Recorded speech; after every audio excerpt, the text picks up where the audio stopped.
September 11th, this past year, I was sitting again in the Jewish Community Center on the floor, writing to an exhibit about the artist who had just gone back to Poland for the first time. His family had gone through the Holocaust. And it wasn't lost on me that there I was at this day, and sitting there with all the ghosts of my own past. And this came out of that. I lived in California for 6 years with my family before I moved here, so we were there for 9/11. And it was a pretty scary place to be because we didn't know if it was going to be attacked. I had a friend who was in a hotel who was trying to get to us because we lived just outside of San Francisco, and San Francisco was just becoming an empty ghost town. So this is terms of engagement. There are days when life seems no more than the pulling together of loose ends, like tendrils tied to the poles that don't sustain us anymore. The questions we can't answer, the weariness of holding on. Lily reminds me of dinner plans, our family's Friday night rituals with too many greasy tacos, Thomas's water gun fights in the pool, and kids doing push-ups on the lawn. California living, no worries of anything but getting children to school on time and pissed commuter rage. The weariness of holding on.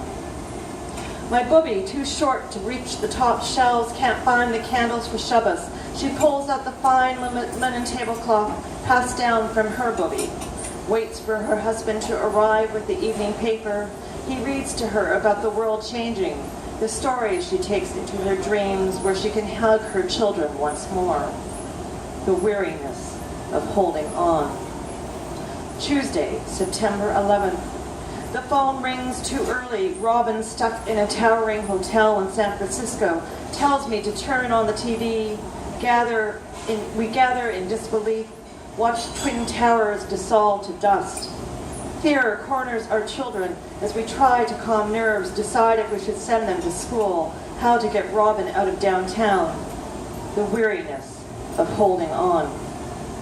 The spring rain beats against Booby's cracked window. She waits for news of evacuation, has been told all Jews will be moved in the morning.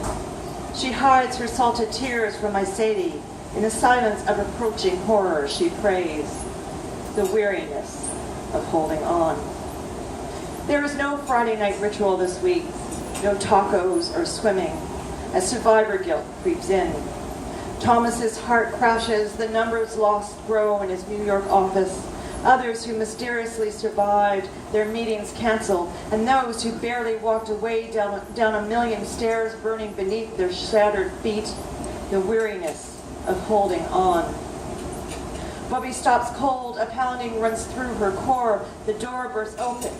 Two huge men rush in, throw her out into the hallway, push her down the stairs, leaving Sadie behind in sleep, a bullet lodged between his eyes. The weariness of holding on. Robin, desperate to get home to her own children, their fear accumulating under a cloud she can't push away, finds no flights, no buses, no trains. In desperation, she rents a car, drives to Vancouver, then on to Toronto, and we are left behind wondering if we should follow. The weariness of holding on. Bobby is pressed into a lineup. Women and children form a crowd while unfamiliar fingertips touch in darkness. The cold rushes past them as they try to gather in numbers, to ignore the whistle of a train filling the night stage. The weariness of holding on.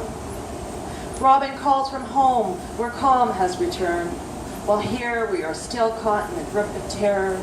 Our children rehearse earthquake drills. We check our mail for anthrax, watch overhead for planes flying too low.